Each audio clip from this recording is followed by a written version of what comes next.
2008 Gator. No spark, no start.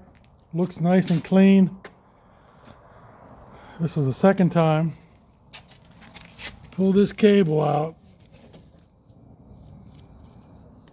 There's mice down in there, down that cavity below the deck.